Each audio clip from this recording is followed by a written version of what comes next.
Welcome back, everybody. Hope you enjoyed the intermission as much as I did. Welcome back to the second of this evening's games, and we've got Nocturnal playing against Avoided. I'm Big Hungry Phil. With me still is Moxie. Moxie, welcome back. What have we got to look forward to? Well, we've got your first Avoided cast. Phil, Yes! congratulations! Yes! Somebody pop all of the party poppers. Did we get balloons? I thought we ordered balloons and cake. Oh, I've actually got a party popper on a shelf over there, but it's wrapped in plastic and it's going to take me way too long to clean up. Commit to the bit. Come on, Phil. Oh my god. You know, if this was Overwatch League, they would have like 6 party poppers that everyone had ordered and confetti would be coming down. Imagine it. It would be awesome. It would be epic. That is what you guys have got to look forward to. You can't see this, but here we go. So, hey, look at that. That's going to be fun to clean up. Thanks, guys. Yes, Avoided. For those of you unaware of the sort of lore is maybe the wrong word, but there's a through line through Tier 2 Overwatch. Avoided their Orisa player, Minimi, formerly of Clockwork Vendetta, formerly OTP. Clockwork Vendetta, my original contenders love, so I'm really excited to see this kind of next generation of one tricks on a team, because these are a bunch of guys that have got quite a lot of success under the belt. They went almost all the way to contenders in the last season of Open Division Trials, and contenders sadly just missing out on that slot. So interested to see how they do here today. One of the problems with an OTP team like this is that the second the community figures out what your synergy is and how to counter it, that's it. It's kind of dead in the water. So remains to be seen if Nocturnal have got that figured out yet. Moxie, do you know a little bit more about Nocturnal? It feels like you do from the conversations we've had. So I've got to see this team play, and I've got to see a couple of these guys as well in the other teams. Phase 1 plus Mafia Citizens, these guys I actually all got to see in a Star Esports' NA tournament brawl, which was when I stayed up until 3 a.m. on a Thursday to bring you Overwatch action all the way back in, my goodness, before the world exploded into quarantines and all of the shenanigans and protests and stuff that's happened in these past couple of months back in September. And what a long time that was. A completely different meta, completely different teams that we got to see. They're all united under Nocturnal currently, and they have a little bit of an advantage, shall we say, over Avoided when it comes to meta, because when you play one-tricks, if your one-tricks aren't currently buffed, then you can't really integrate whoever is top of the pack when it comes to Blizzard favoritism at the moment, which means Avoided not having a Genji one-trick can't really slot him into their composition quite easily. I feel like they should go out of their way to recruit somebody like Cavalry or Necros, like specifically with that Genji capacity, just so they've got that additional flexibility for the team. We can maybe suggest that to them after the broadcast. I mean, I'm sure they'll have a nice long hold of wants for Genji mains, especially after that buff that got dropped in. Not one buff for Genji mains, no. He hasn't got a skin in so long that Blizzard decided to, just fill him out a little bit and give him 3 buffs all at the same time, and all coming together to make him the monster that he currently is for every backline and frontline to face. I think it's maybe worth talking about, given that we're saying, they haven't got this Genji one-trick, what we're going to be seeing from Avoided, because we know ahead of time, which is incredibly rare for casting, that we can tell you almost categorically what is going to be coming out of the gate. So just looking at the list I've got in front of me, Yesna is going to be coming out on the Pharah. Aquamarine is a Junkrat one-trick. Minimi, we've already said, Orisa one-trick. And now, Moxie, I know that you know what their main account is called. They're listed in front of me as Bame1 Fan 1. You going to give me their real name? Vincent. Vincent, there we go. It's just a really unseeming name as well for someone who plays Hammond. Can you imagine getting knocked off by a map and you're just having a conversation at a bar afterwards and someone's like, so who did you go down to? And you're just like, Vincent.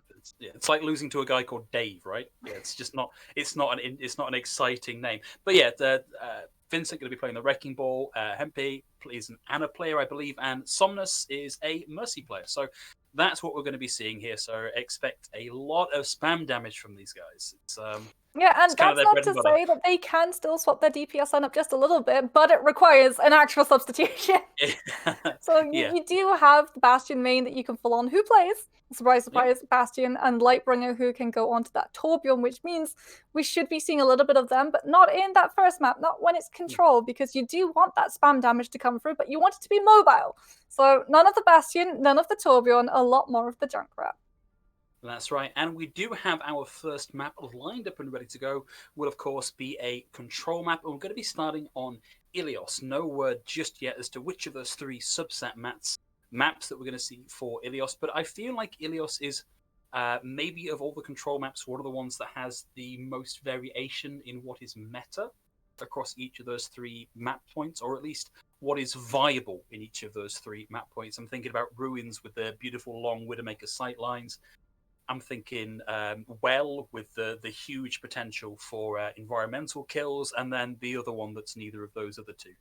So, the Nocturnal are going to have the flexibility to play into that. Avoided, maybe not quite so much. Yeah, Avoided are going to be hoping that either Well or Lighthouse, some of those really haphazard environmental maps, shall we say, a little bit lacking in the health and safety regulations there with that death pit being open and not at all fenced off. And so if you do have that Orisa, that Hammond running through, because this is why Avoided's composition works. They force teams to fight two sides of a battle, and because they're having that split focus, they ultimately lose both, because your backline is taken up trying to deal with the Hammond coming in through, which means the front line is denied any sort of life support for when you're dealing with an Orisa, a Junkrat, and a farmer just pumping you full of damage. Right. Well, looks like we've got our first of these map sets set up and ready to go. It is going to be Lighthouse, that third one that I was less interested in. I think potentially a lot of possibility here for a player like Vincent to do the nice little run-throughs on the Wrecking Ball and get those environmental kills through the building. And I'm going to assume I'm being debated, Moxie, because I'm currently looking at this, and I can see Bane1, Fan1, Vincent, however you'd like to call them, currently cycling through a bunch of different tanks. Yeah, I mean, unless he swaps onto the Hammonds in a couple of seconds, I think that would be... There we go. Off he goes, but Nocturnal, if you know that you're going up against Avoided, you know what composition you're going to be going up against. You don't even really need to scout them out, so you know the heroes that you have to come encounter, and we're already seeing Zemrit on the McCree, who's going to be dealing with both Yezna on that Farah and Bame on that Hammond with the flashbang, able to stop you rolling them through. Yeah, and of course the Sombra in the mix as well, be useful for shutting down Vincent on his way through on the Wrecking Ball, or trying to hack Yezna down into the pits. And aggressive rotation around the side of the pillar, but Zemrit getting a couple of dinks in onto Yezna as they come through, but not able to do a huge amount of damage just yet. And now we've got Anhu into the back, looking to get the hack and the spray down. Oh, what a boop! Quick recall back with the Transporter. And that's going to be the first tap now going over to Avoided. And Yezna already a lot of the way towards this barrage. That's going to be a 1-for-1 trade as Zemrit is down and Aquamarine. Also, Res may come through, but it's kind of tricky in there at the minute. Lots of incoming damage, a dangerous position for a Mercy to be in. Nocturnal starting to punch back a little ways as we lose the main tank and the support. Yezna still alive, controlling and defending this high ground, has the barrage coming in over the top, will get knocked, and Lenatan as well will see the Sombra in the back, and who has the EMP ready to go. Yezna kept that going just long enough to allow Vincent to tag back in, but that is it. Over and done as Zemrit gets the double. Yeah, Nocturnal going to have an EMP to open things out with, and Zemrit being so close to that Deadeye, Anhu can go in with EMP, take out Minimi's shield, and set Zemrit up perfectly to pop that ultimate, and there's nothing Avoided will really be able to do about it. Yeah, just looking for the opportune moment to drop the big wombo combo of the EMP. Not going to use it just yet. Instead, goes for the spray down onto Vincent. Zemrit gets the cheeky one with the high noon. Takes Yezna out of the fight. Aquamarine still on the high ground, spamming in. We'll have the Riptide ready for the next fight, but there's just not enough members left of Avoided to really warrant committing that just yet. And you may have that Riptire, but Fox is going to be there on that Batiste with Immortality Field to make sure that you don't find anything with that ultimate except unlocking a 25-second cooldown. And that might be enough for Minimi to find something with these supercharges, but Nocturnal can just disengage and make sure that they don't have to deal with it. Well, here we go. It's going to be the wraparound on the Riptire, playing for the lower ground, but back onto the high ground. Will find... I'm not even quite sure how that did, but it did find Anu. Yeah, I agree, Observer. What did happen? PG1 over on the Sigma will have the Flux ready to go. Isn't going to need it as Box gets the double, and we round 50% of the point captured now for Nocturnal. The chase is on to round Aquamarine out of the fight, and Avoided now being lapped by Nocturnal. Yeah, and Avoided is going to be this fight, but they don't really have anything to swing things into their favor. Superchargers, well, you can deal with it, sure, but they're deployable. They've got a health bar and Yesen on this far, maybe close to a barrage, but you've got to put it in through double shielding, and McCree waiting to take your head off. Right, and Yesna's being forced to play kind of defensively here. And in the meantime, Aquamarine gets way too close to the incoming McCree. Does buy the space now for Aquamarine to get rezzed in, but Zemrit has the high noon, and Yesna just pops a pixel of head and gets taken out of the fight. Not quite sure how we wound up with Zemrit up on the high ground like that with the McCree, but that's a great position for them to be playing into as BT1 goes toe-to-toe with Minimi on the Orisa. We'll back them out for now. It's going to be Vincent down once again as we hit 97% on an EMP, then hits Minimi, and they get taken out of the fight. Yesna too slow with the barrage, and that is it. Round 1 going over to Nocturnal. We talked about it. If it's a team of one tricks, every team that they come up against knows what they're going to be running into, and they can put the counters on the board. And my goodness, what counters they fielded. Sticking with that Sombra, they didn't get to see any of that map on the Hammond. He didn't get any environmental kill. He didn't even really get to do any disruption. The only disruption going on through was keeping him out of his mech. It's really quite unfortunate because, you know, you quite like to see a really graceful, balletic Wrecking Ball player given the chance to shine, and the Sombra is just a big, flat, old nail in the foot to the floor, stopping that from happening. Coming out the gates, though, we're going to see Anhu using the early Symmetra TP to buy a load of space for Nocturnal to get into the fight, but we'll be moving back over onto the Sombra. And Zemrit, hit scan play for Nocturnal, back over onto the Widowmaker. We mentioned the nice big long sight lines here for a Widowmaker. I'm going to be looking to put that to advantage, but how on earth did Vincent even know that Anhu was there? That's already a double on the board for Avoided. Looking great for them to get the early cap here. They've not managed to find the ult charge they found in the opening round of the last one, but Vincent takes Zemrit down, and this is almost a guaranteed cap coming through. And an aggressive hold position here from Avoided could see them take slightly more of this point than we saw in the last one. But Vincent was able to find Anhu's translocator, and he's able to destroy that, and that gives him the audio cue for where the Sombra is. And this time he's able to boot them off the map, and they can't translocate away. That allows him to just stay in their mech, stealing the show, really, for Nocturnal to try to deal with. And now Anhu's had to switch targets to try and go for the Orisa. Nice spray down there from Anhu. We'll see them rapidly climbing that ult percentage. Gonna have that EMP before too long.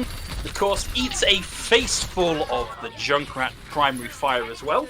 That's taken out, and now the Immortality field is down. Aquamarine will have this Riptire ready to go. Knows that they can get away with doing quite a lot of that. Yesna's able to find Zemrit though, so that's going to be another opening for the team. And so far, Avoided looking to hold on as Yesna backs away from the incoming damage.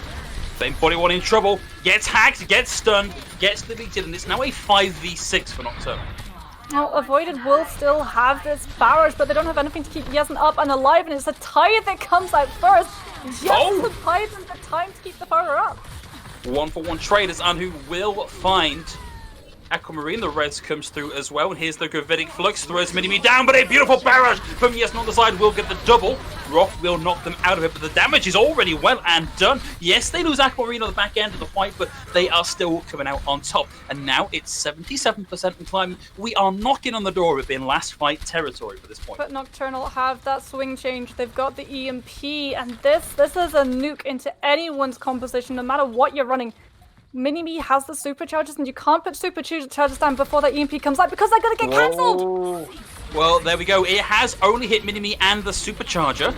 Is that going to be enough as Yesna provides the early pick there? Now into overtime, and Anhu just gets completely deleted from the game. Yesna on the high ground. doing quite a lot of work with this one. Riptire gets the double, and we go to 1-1 on Ilios Avoided. Suddenly looking a lot stronger when you consider how they were shut out on the first point. There's a difference. Nocturnal in that first point are able to find value with the Sombra. She's able to get those hacks going through onto the Hammer Nick constantly. As it is on that map though, BAME does a much better job at avoiding the Sombra, and Anhu was forced to go after the other tank, Minimi, who was a lot harder to dislodge. Even if you hack an Orisa, she is still extremely hard to eject off the space, especially if you don't really have a team to back you up, and Zemret was constantly fighting Yezin, which means Anhu has to do the job on their own with a dinky little nail gun that might fire a lot of bullets but doesn't do a lot of damage. One of the nice things about picking a target like the Orisa, of course, is that it's kind of easy to hit almost all of your shots into them, particularly at the sort of range that Anhu was playing at. So I was kind of expecting more EMPs and more EMP value out of Anhu, but they just seem to be having a really rough time of it on that last one. You're going to see Nocturnal rotate through into the trellised area here, just south of the point, waiting for it to unlock for now. But with a big concussive blast, that's taken out of the game, and a 5v6 already. Aquamarine has the high ground, has a huge amount of control of this incredibly open point. And for now, Nocturnal are going to have to back out as Vincent gets taken out of the power driver, but does enough damage into Anhu to force them out of that fight. First flip to avoid. And Yezin has already built up 60% ahead of the Junkrat on their team field. That shows you just how much damage that Pharah is doing. Even though Zemret's still on this, McCree still should be trying to deal with that DPS. He's just not being given the space that Avoided's tanks are providing for this Pharah. You know, it's the Pharah with a permanent high ground. McCree with the low ground disadvantage makes it very hard for them to find the angles. And Yesna can just spam in these rockets for days. Doesn't have to be all that precise, just firing in the general area. Nice conk blast to get them out of the range of that amplification maker who's coming out Box. And Box actually took a lot of damage in that one. There's the double for Aquamarine with the boost from Somnus. There's the third. Will trade out, but hey, that's the trade that you're happy with, because Aquamarine coming out of that with his ultimate and with kills to show for it. And get the res! No harm, no foul. And Nocturnal, they've maybe built up this EMP, but it's taken them 54% of the point to do so. And with the way Avoided are playing, you might catch out the Orisa. But that's about it. The Mercy's constantly up in the sky with the Pharah. BAME's constantly away from the team. And Hampy is doing such a good job at staying alive, staying out of position to get taken out of these fights. Ring around the roses with the Riptire, over the houses, through the doors, up from above. We'll only find the Immortality field, but that's going to be a good 25 seconds where you know that you don't have to worry about that ultimate getting in the way, and Aquamarine will get found out during that, but brought back into the fight. Yesna still has the barrage, and we are 83%. There's the EMPs, only going to get the double. Yesna and Vincent both taken out of it. Oh, we get the nano boost, and we get the barrage. There's the triple for Yesna. Gets him right in the middle of the high noon as well. Man, what a heads-up play from this guy. Nocturnal were forced their backs against the wall. Time was not on their side. EMP comes out and there's no follow-up. There's no Deadeye, there's no supercharges. There's just Avoided taking that point. And it's going to be Yezin taking play of the game with what surely has to be that final barrage. Oh, yeah. The hack comes through, but look, there was no follow-up. That Pharah was safe. And not only that, that Pharah had all of the space in the world, not just to set that ultimate up and stay alive through it, but for the entirety of the map. I feel like that particular EMP was, they knew they were really late into the map, and it was the only chance they'd really had to get anything done with it. And so they thought, well, you know, we've got to pull the trigger on it now, or we're just never going to get any use out of it. Maybe we'll get a pick. It's unfortunate it didn't quite work out for them. And given what we saw on the first map, that looked like a real shutout on Avoided, like they couldn't get around this McCree and Sombra composition, they didn't do anything to adapt to it particularly. It just felt like they started to outplay Nocturnal. Like it, you know, they can't adapt their one tricks. I know they can by other things, but you know, they played less aggressive. They played less aggressive, and because they were playing much more conservatively, they were far less out of position. Or if they did go out of position and Bane went a little bit too deep, you had the Ana constantly there to make sure that the Hammond, even if he was hacked, was still being healed back up to full. The hack runs out, and he can just roll on his merry way after giving a whole heap of nano charge over. And that was the thing, Nocturnal, they may have had this McCree, this Sombra, but that was the only way that they adapted in how to deal with Avoided. And as soon as they couldn't get those hacks going onto the Hammond, as soon as you couldn't have those flashbangs coming on through, their composition just fell apart. And all of this that they'd put on the table to give Avoided such a hard run for their money just sort of crumbled, because you've got a Sombra for that reason. And the Sombra only finds value in that particular job. EMP comes out, it has to pick up multiple targets, it has to have something to follow through with it, something like a Diva Bomb, a Shatter, a Dragon Strike, anything that provides that kick that gives you pick potential, but you just didn't have that because you were running the McCree, who was so busy with his head up in the sky that he wasn't able to build Deadeye up by trying to farm it off the tanks.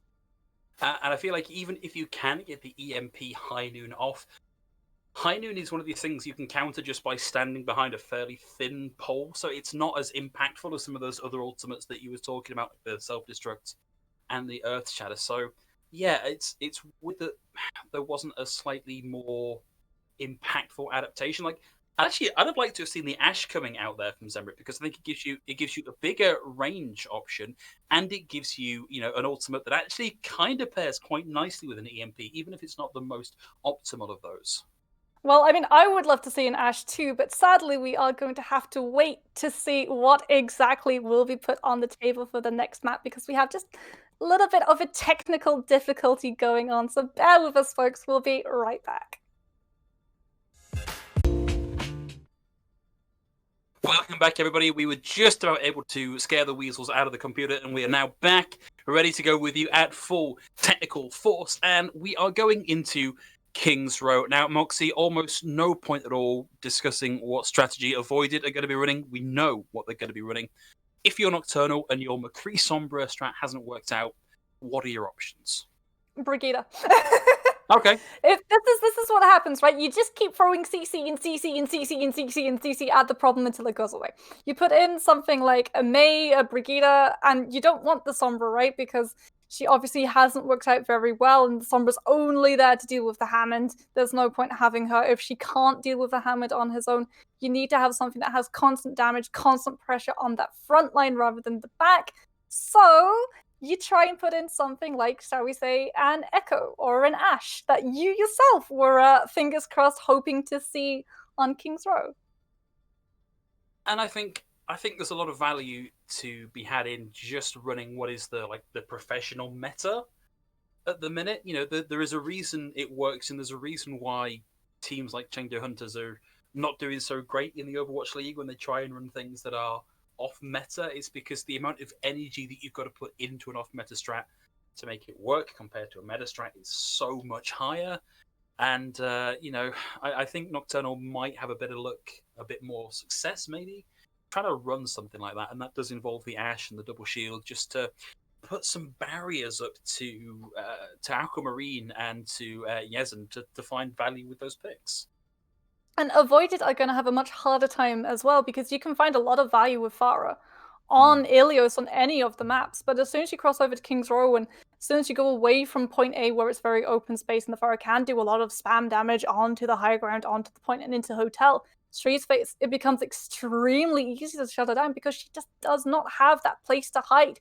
You can try to go over the rooftops, but that's going to guarantee you a couple of seconds, and as soon as you fall off that scaffolding, well, you are going to find yourself in the crosshair of any hit scan who can actually hit you. And this is why I'm really hoping that Zemrit is going to have been listening during that break, and that we will be seeing an Ash coming out, because you put in a lot of spam damage, but you also put in so much more pressure onto Yezen on that Pharah, who doesn't feel like they can have that confidence. Just as we saw Bane found on those second maps of Ilios, they didn't think that they could have the confidence to be able to go so aggressively, and Pharah is the hero who needs to be doing constant damage, constant spam to build up that barrage and try to take a couple of people with you on the way to your respawn. Looking at what we've got coming out here on the defense, I'm slightly happier to see Zemrit coming out with the Ash. I think that's a sensible adaptation. I still don't know how I feel about Anhu on the Sombra. I think when Avoided weren't expecting it, that kind of works out for them, but now they know to be looking for Anhu in particular. I think they're going to have a really rough time with this one. Well, the idea is, okay, this can work if you don't go for Bame, if you go for Hanpei, because the Hammond is going to be away, the Mercy is going to be up in the sky with Yezen. Aquamarine is really the only one, and Minimi, who is going to have that constant presence around the Ana, so if you're able to take her out, you take out the main support of this composition, and the rest should crumble. Well, this is going to be Bame, Vincent, whoever you'd like to name him, on a bit of a flank. And a bit of a wrap around here from Nocturnal as well. They have snitched out Aquamarine, got a little bit over cocky, overstayed his welcome, and got focused down. And we kind of didn't talk about Zulex on the Zenyatta, but featuring very heavily in this kill feed, doing an awful lot to just melt the big beefy tanks of Avoided. Orb of Discord is a terrifying ability when you have double shielding, but when you're running the Arista, when the Hammond is constantly there for that Zen to put that Discord on, he is going to be gone, no Sombra necessary. And his large health bar is just chewing up Nocturnal when it comes to those ults. They've been super boosted and ready, 64% to that EMP.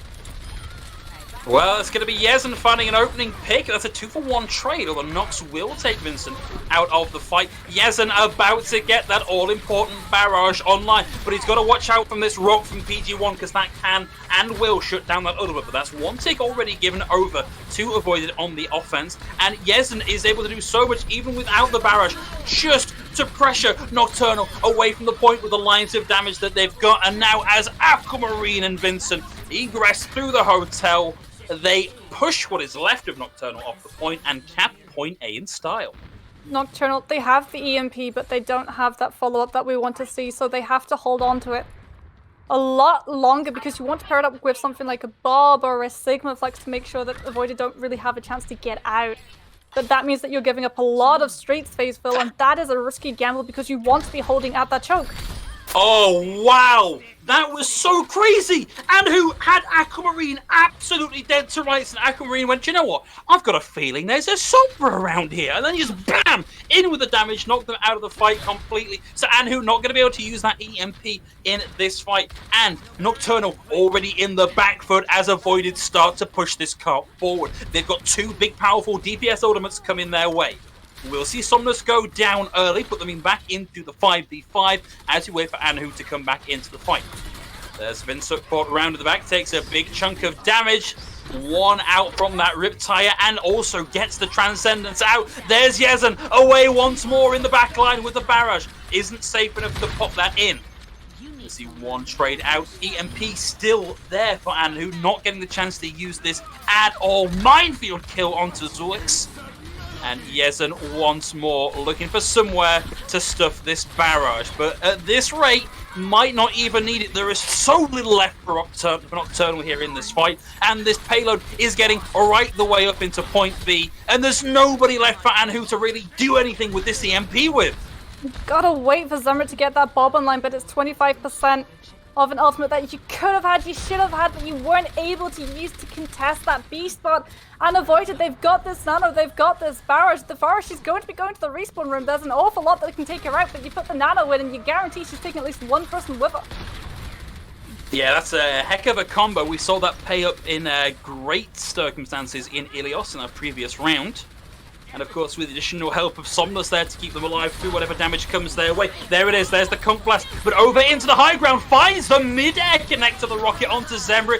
Gets the nano, gets the barrage, but only gets one out of the Zulix is able to take them out. But it did so much body damage into the rest of the team that Aquamarine and the rest of Void are able to start to pile in the damage onto Nocturnal. They keep the payload rolling, and with the high ground control available for Aquamarine, they are starting to drag this round to the corner. There is nowhere safe for anybody on Nocturnal to stand. We will see a swap here. Incredibly, a swap. Yezen coming back in on the Bastion. There's the EMP, and now Aquamarine cooking the tire, waiting for the opportune moment, drops it into the back, isn't going to find anything, but they were not expecting this swap from Yezen, who is sat in the back and is raining in the damage, and who is going to go down. And it takes the combined might of Nocturnal to take Mini-Me out of the fight. Now Zembit to swap over onto the Widowmaker, has managed to take Vincent out of the fight. You're going to see a trap deployed at the spawn doors there just to stop them coming in that little bit further. Now Nocturnal are starting to punch back as they get the kill onto Yesen. They may finally, with 3 and a bit minutes on the clock, have found a way to stop Avoided. Nocturnal used the same strat Avoided tried to do. They come in with a Widowmaker on the sideline and everyone's paying attention to the front fight, that the Widow gets to free fire. And Yesen may have not had much attention on him on that Bastion in that backline, but he wasn't able to do enough to open the way for his team. Hanpei has got a nano and Mimi's got a supercharger. That's a lot of damage amplification. And Nocturnal, they use that Transcendence. They don't have that one to burn, so it's down to Nox with this Immortality Field to keep the team alive. Both superchargers now committed into the fight, but the raw damage potential here for Nocturnal cannot be underestimated as Aquamarine and Yesna start to rip their way through the enemy team. Flux will claim one with Vincent now taken out of the fight, but Aquamarine has got Concussive Minds to throw at the problem. And now, with a scant couple of meters left on the point and a sleeping Tracer caught by the mine sent down into the point, it's going to be less than a meter on the clock and just the spinning form of Nathan on the wrecking ball to try and keep this going that little bit longer. Aquamarine will be closing in on another Riptide, ready to go anytime in the next few seconds as Somnus is going to use the Valk to add the additional layer of damage in over the top. And who comes back in on the Genji will get one with a dash through, gets the reset, throws in the deflect, but you cannot, my friend, deflect the Riptire like that.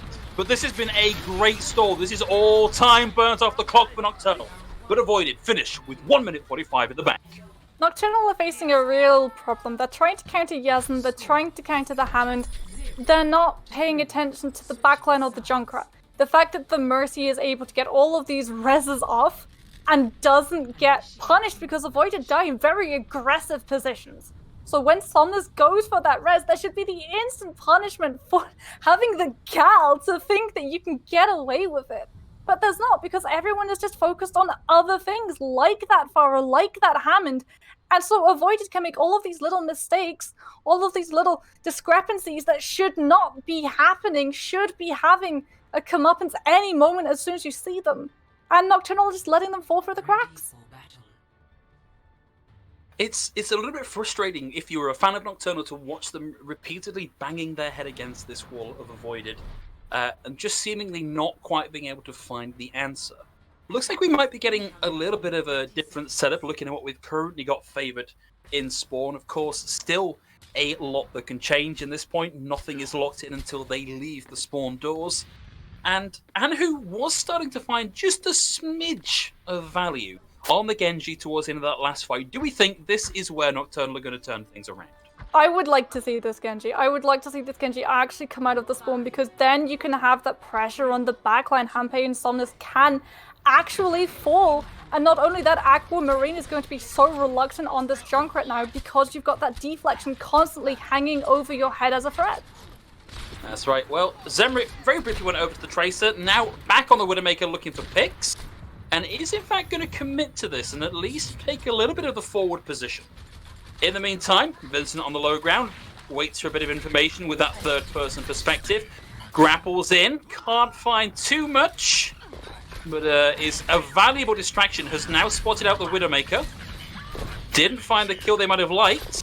We'll see them at low health, but too much healing available to them, and Vincent may have been caught out a little bit here. Needs to very quickly get out of this position, and that is it. They overstayed their welcome, and they are now knocked out of the fight. It is a 5v6, and it is a big advantage for Nocturnal. The rest of Avoided have to do a lot of lifting here to make up for that man disadvantage, or they are going to have no point A left to speak of. Now it's Anhu in the back that gets the kill on to Hanpei. Even with that last minute kill onto Nox, this might not have been enough to come back from. Of course, the res there, pretty impactful, but unfortunately, whilst the res was going on and there were no supports available for the rest of Avoided, PG1 is able to get the double. Yesen's still in this for now, but we'll have to contend with Zemrit, and this has honestly been a really great adaptation for Nocturnal. Well, Avoided do still have that tire in the pocket if they want to properly contest this, but Yesen going down, you want to hold on. Tire can build up quickly, you might pop it, you can see Aquamarine thinking about it in that window. Oh. That is just going to be spam damage! Hey, gets caught out, and that's the highlight reel if ever I saw one. Yeah, you take that as a consolation prize. and nothing out of that Riptire except the D-Mech.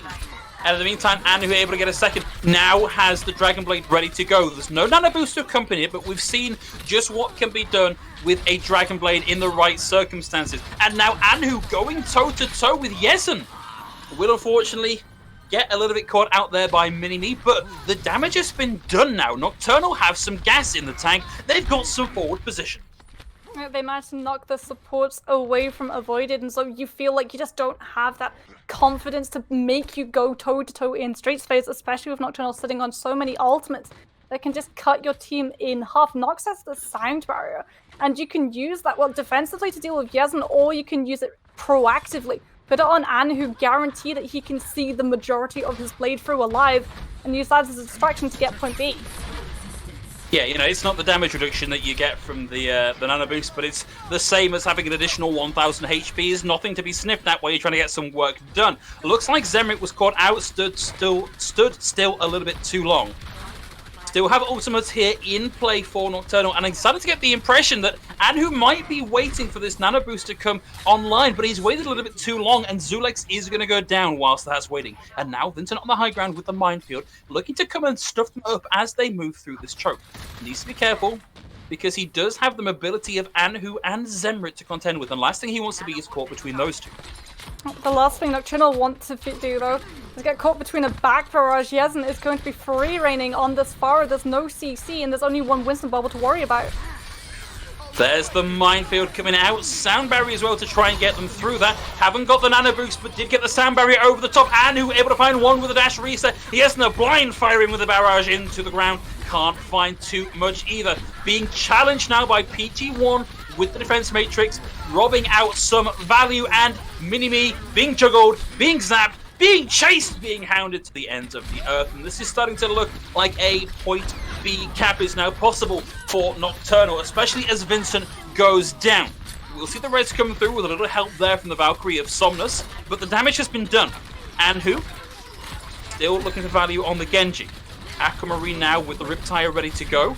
Might be too heavily pressured to get anything out of this. They can pop the tire, but they're in a dangerous position. There's a lot there that can counteract it, and there aren't the members of the team left who can properly contest this.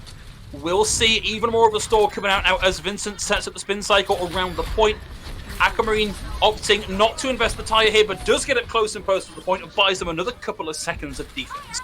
Well, it's a smart choice coming out from Avoided, though. Your Tire's going to find a lot more value because there's a threat of it now. Nocturnal know it's up, and they don't want to group around, and a dive needs the numbers. Oh dear. Wow, the dive comes through and takes both supports off the table, and without the supports in play, the tanks are going to crumble just as quickly. The aggressive play coming out from Nocturnal may be what sees them into this with a favourable time bank. They've got the Dragon Blade ready to go. They've almost got the Primal. They've almost got the Sound Barrier. This is looking so good for them. DPS also avoided are going to be absolutely key here, but they've got to find the place to put them in. Here's what's going to kick things off. Aquamarine with the Riptire. Cooks it a little bit going around the side. Doesn't want to get it taken out. Up onto the high ground for now. Over the top. 3 seconds left on the tire, and Nocturnal. They run out of the way of the tire, and they use the confusion to take Anhu out of the fight. Might not have got any kills, but it bought them a heck of a lot of space. Well, Nocturnal still have a sound barrier, though, and Zul, now the stars can align for Anhu on this Genji. He's got the blade, he's got the nano boost, he's got the sustainability of the sound barrier. He just needs to get the kills and avoid it. Well, they're going to be scattering. Well, there's the nano boost and the Dragon Blade. Well, oh, the self-destruct didn't, the sound barrier didn't come through from Nox, and nothing out of that Dragon Blade either. Does buy space for Zemrit, who's getting the quick double hit. Now Yemza has the barrage ready to go, has the support of Somnus with the Valkyrie on the Mercy, but is being focused. Zemrit is able to do a lot of work here, but Zemrit cannot track the slippery form of Somnus on the Mercy. There's the barrage, finds one, gets dived by the tank line and taken out. This is now level pegging for time banks for these two teams, but the kill feed is all blue on the left-hand side as Nocturnal roll that in with a team kill bell. 1 minute 36 to 1 minute 45. There is but a whisker separating these two teams, and if you're Nocturnal, you did a very good job of being able to handle the problems that we said they got presented with on the latter part of Ilios and on their attack on King's Row. they found it, their defense rather, they found it extremely hard to keep that Mercy out of the way when it came to the reses. They put a Genji onto the table, and the Genji stuck to the Mercy like glue in some of those instances. Yesen on that Pharah did not get the space that they got that first time around. The only thing that they failed to deal with properly was Aquamarine on that Junkrat, and if you can't deal with the spam damage, you're not going to have the amount of space that your composition needs, especially if it's a full-fledged dive, because a dive comes through, and that is just pretty much an entire Junkrat ultimate in one fight. That's right. One way of thinking about the dive coming through is that that 6-man Junkrat tire. It's a lot of destruction in one place, all focus on one person. It's dive, it's kill, it's GG, go next. And it's really starting to work for Nocturnal. And I kind of wonder that we didn't see much from Avoided, particularly on the street zones. And I wonder how much of that is the fact that it is just such a rough environment for Bane to be playing in on the Wrecking. I mean, you can't really get a spin cycle going. You can try and find a couple of pile drivers. But really, Minefield is what you want in that scenario, because yes, there's not a lot of space for you to roll through, but that means there's not a lot of space for them to run away from. Well, that's doubly unfortunate. Rez is not going to be coming through here for Somnus, taken out of the fight. Vincent asleep, and boy, Nocturnal are really feeling themselves right now. Avoided not going to be coming back from this one. Oh, Nocturnal doing a really good job there, just dismantling Avoided and setting Anhu up for a very nice blade as well, almost 50% of the way there, and still keeping up pace. If you're Avoided, you don't have anything really to deal with it, right? You tried to shut it down one time with Bane's Mines, but you're not going to have those online if Anhu's able to get the amount of damage that we know a Genji can do. Yeah, this is really unfortunate for them to have all died so quickly in the fight and not generated ultimates. Aquamarine and Yezin now absolutely scrabbling for ult charge here, because we are 34 seconds away from overtime. If you can win one fight, if you can get one big Riptire or Barrage off that secures you most of the team kill, that's it. You've got the win and you've got it stopped in. Instead, we're going to see Vincent away into the backline, but it's too little and it's too late, because Aquamarine and Somnus are down. And Nocturnal, even having lost Zemid, are still winning out this fight. Well, Avoided are just waiting. It's going to be that overtime bar, and they're just banking up ultimates. Nocturnal, they used the nano boost in that as well, so it's going to be Anhu having to dry blade, and you have to instigate this next engagement. You have to blade first before Avoided get into the position to use this barrage, to use this minefield, otherwise you've lost this payload. Great forward positioning there by Nathan. Does a lot of damage and scares Yezin off. Aquamarine just that 1% away from getting the tire online. Yezin did get 2 with the barrage, but it is not enough in the face of Anhu with this blade. Looks like we're going to see them powered off here by the minefield. Yezin able to get into the backline and get 2, and that was a great last-second hold there from Avoided. Great heads-up play from Yezin, but Nocturnal still did a good job in that push. I mean, it was, yeah, Yezin had a great heads-up play. Pim is the reason why they're able to stop that payload, because Blade comes through, and it's a clean Blade, and it gets picks, and it gets both of the supports, but the Genji's HP is so far down, and his supports can't get to him because Bane's minefield is blocking them in the way. They can't run through it, they've got nothing, their health bar would be absolutely obliterated, and they just have to watch as they get obliterated, the Genji gets obliterated, and away goes that overtime bar. Still, I think the blistering offense time on point A and how good they were at winning these even sort of play it down fights from Nocturnal, where they'd lost, say, Zemrit away in the back, shows that they are definitely not out of this just yet, and Avoided cannot take this line down. They only have a small advantage in terms of time bank, and they're going to require every bit of their skill to leverage this into a win on King's Row. I do worry, though, about this defense because it's a defensive dive, which means that you don't have the high ground. You can't really go for the point contest. You have to initiate the fight, get an early pick. Otherwise, you've lost point A. You have to get one of these supports down, and it's going to be so tricky because Somnus is not going to be within reach next to that Pharah, and Hampe is going to be bounced by both Rista and a Junkrat, and your entire defense hinges on getting that one kill. Here's the thing, though. We haven't really got a proper counter on the table for Yezen. Nathan's able to do a lot here to try and deal with the Winston, but Winston's going to be swept out of this one. But Anhu will get the opening pick. There we go. The Anhu taken out of it, and the respawn is going to be so much quicker for Aquamarine. In fact, particularly with the res bringing them back online, Yezna finds Nathan, and it's Mini-Me clamping his hooves onto the point and refusing to budge as Dempe gets the kill onto Mox, and just got to wait for Zermit to be taken out of this one before the point flips back over. There's tick number 2. And not a terrible job there of keeping the point alive, but it's not to be. Nocturnal now off the point. We have a win condition here. Avoided just have to get to that golden box of victory. And Nocturnal, they don't have a win condition in sight at the moment. Zermit's going to be hitting that pulse bomb, but it's the only ultimate that these guys are even going to get a sniff at until at least 2 fights to come. And who needs to have that blade online, but Avoided, they're going to be coming into so much more, so much faster.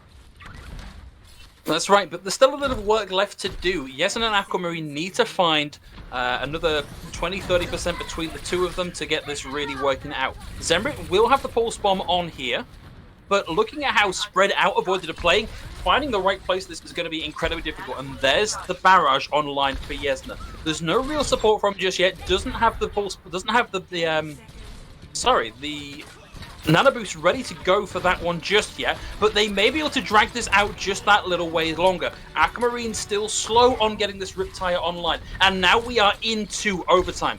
Yezna on the high ground, has a bead onto Anhu, and there's the power driver into Zemrit. It's a 5v6. Yezna receives the barrage, dumps it in, but gets slipped, and defense matrix. And now here's the Riptire over the top as well. It's going to find Nox, who wasn't anywhere close to having that sound barrier online, but with the additional healing ability taken out of the fight, and with the minefield completely stuffing up the payload itself, it's looking increasingly like it. That Avoided are going to be taking this one the distance. It's a Hail Mary with Blade, and who able to find Yezna, but Aquamarine with the raw damage takes them out of the fight. The swing comes through onto Zulix, the res onto Yezen, and now just the Tracer of Zemrit left to go. Tag back in from Nox, but there's only so much the HP pool of Lucio didn't do to keep this going. Avoided taking the map and taking us to match point in the series. Again, Nocturnal, they were able to deal with the Fire and the Wrecking Ball for most of that map, but they don't deal with the Junkrat, and the Junkrat, the Tire finds value. The Junkrat survives after the Tire has detonated and gets to stay on that payload. And when it's an overtime fight and a Junkrat is still in there, it becomes extremely hot. All of those areas, you're constantly stepping. It's like miniature Hammond minefields all over the place, Phil. You have to play sort of hopscotch just to keep your legs intact. I did think, though, that was generally a very good adaptation from Nocturnal. They struggled on Ilios to find any value with the Sombra pick they were running, and they kept trying to run that into King's Row. But when they swapped onto the Genji composition, suddenly they were looking a lot more competitive. And if they can find just that one additional piece in their composition or their strategy in this next map, they may be able to take it, because it was particularly close on that round. You know, the time bank on their offensive rounds was 10 seconds difference, and we were both in overtime as we approached that golden box of victory for both teams. So, I mean, it's a lot closer than the scoreline really suggests. Yeah, so Nocturnal, I think there are 2 ways that they can deal with Avoided. They can keep trying to brute force that frontline fight and hope that you're able to get a pick off that swings it into your favor. Or you can continue doing what you were doing on your King's Row defense. Go for the backline. There can be a Hammond, there can be an Orisa, but you don't care. They are so easy to trample all over. If they don't have any support breathing to keep them in that fight, you have to ignore the fire. And this goes against all sorts of color casting, all sorts of Overwatch play. To say this, because so often we talk about Pharmacy, you can't ignore it. It does so much damage, you will constantly be on a back foot against a fight. But no, in this instance, you have to ignore the Pharah and go for what's keeping the Pharah up and alive, because that's where Yasmin gets value. The fact that the Ana, the Mercy, they're both there, keeping you alive through Barrage in the sky, just like they're keeping all of the rest of the team alive, because Avoided, they're so good at what they do. They run these heroes hours upon hours upon hours upon hours, which means you can multi-heal. A decent Ana knows how to balance all of the people that she should be going for, DPS and tank, and Hanpei is doing such a good job at that, and is very good as well as dissuading flankers with sleep darts. We even got to see you in King's Row and see the sleep onto the Tracer who normally keeps that payload contested for at least 10 seconds, allowing you to get that conga line properly going and set up the cycle of body upon body upon body to keep that clock going. You need to double down on the backline. It really does. It burns me to say ignore the pharmacy, but go for the Mercy, go for the Ana, and you will find it a lot easier to dislodge Yasn from those clouds. Yeah, I feel like it's a sign of supports that are doing a good job, but not a not a phenomenal job, that we tend not to bring their names up too much. I feel like that's the first time all game we've really mentioned Hempe, and I feel like it's the only support that's really stood out, and it just means these guys are consistently doing what they need to do to keep their guys in the fight, rather than making these big standout players. Because I don't think either of these support lineups are really equipped to be making these big plays, particularly in the maps we've been playing so far. I mean, the thing when I talk about Ana players, then there are a couple of ways that you can judge an Ana on nano boosts, on sleeps, on anti-nades, but most of all is the ability to stay alive. The ability to keep yourself out of that kill feed, because Ana is probably, next to Zen, the most vulnerable support in all of the heroes that you can currently pick from. Moira's got Fade. Mercy has that Guardian Angel where she can just stepping stone her way onto anyone as soon as she gets within any sort of danger. Brig's got the Shield Bash. Batiste has Immortality Field. Ana has a Sleep Dart, and woe betide you if you fluff up that Sleep Dart. You will just be gone. And the fact that Hempe has such a good read on positioning and how to keep yourself alive, not just on King's Row, but on all of these other maps as well, because it is hard to stay alive as Ana. It is even harder to find value with Ana in a meta that is designed to keep her out of it. Blizzard nerfed Ana's healing. It went from 75 to 70. Well, Mercy's got a little bit buffeted, a little bit trade-off. One healer just gets swallowed up by nerf, the other one gets buffed. So the fact that you can still run Ana and Mercy and still have everyone staying alive says so much. The fact that those supports are able to stay alive and keep that very little healing enough to keep the frontline up. You take that healing away, that frontline falls down. I feel like very specifically Blizzard went, we're going to take that 5 healing per second from Ana. We're just going to take that out and just... the Moira remains. It's confirmed. One hand takes, the other gives. Yeah. So just a heads up, guys, we're waiting for a decision on what map we're going to next. It is, of course, potentially the last map in the series, so a lot of thought going into it. And do you know what? Just as I say it, I believe we're getting the heads up on this one. We're going to be going to Gibraltar for our payload map for this one. And clearly Nocturnal have a game plan in mind for this one. It's their decision as to what map we're going to, but given the high ground control nature of what we see avoided running, I've got to wonder what their thought is for this one. I certainly hope that they've got a game plan, because if you can't run Hammond on King's Row and you were still finding value in that street space for a little bit of it, you take him to Gibraltar and he is, well, not quite home, but he's definitely getting there, because you've got all of the ledges, you've got all of these places that you can knock people off the map if you go a little bit too aggressively up the steps on point A to try to grab that high ground. And not only that, you can deny a composition, because a lot of people, when they go for Gibraltar, you try to just set up with a double shielding on your defense, or even sometimes on your attack. A Hammond can come through and he can stuff all of that out by simply pushing you off the high ground. And what took you many, many seconds to set up, suddenly it's all gone. Your time bank is left completely depraved, and you're just stuck staring up at the ledge that you were 2 seconds ago. What I will say, though, is that we definitely saw from Nocturnal on King's Row that their dive is how they've looked best against Avoided so far. And if there is a map that really suits a dive, like, it's the classic Gibraltar point A defense. You hold blue boxes and you play dive. That's maybe what their thought is here, but I still have some questions. And I actually have an additional question here, because, boy, we've got a substitution, Moxie. I don't know if you're checking the screen as much as I am. We've got the world-famous Bastion main coming in, guys. Oh, okay. If you're Nocturnal, I think the plan that you had suddenly changed a whole lot, because you're not dealing with a Junkrat anymore. No. You're dealing with a Bastion, which means you have to put something on the table that counters this, because if you ignore a Bastion, You take so much damage, your front line crumbles, your shields are ripped and tattered.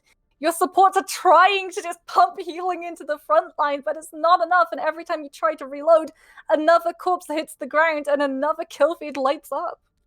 You paint quite the picture there, Moxie.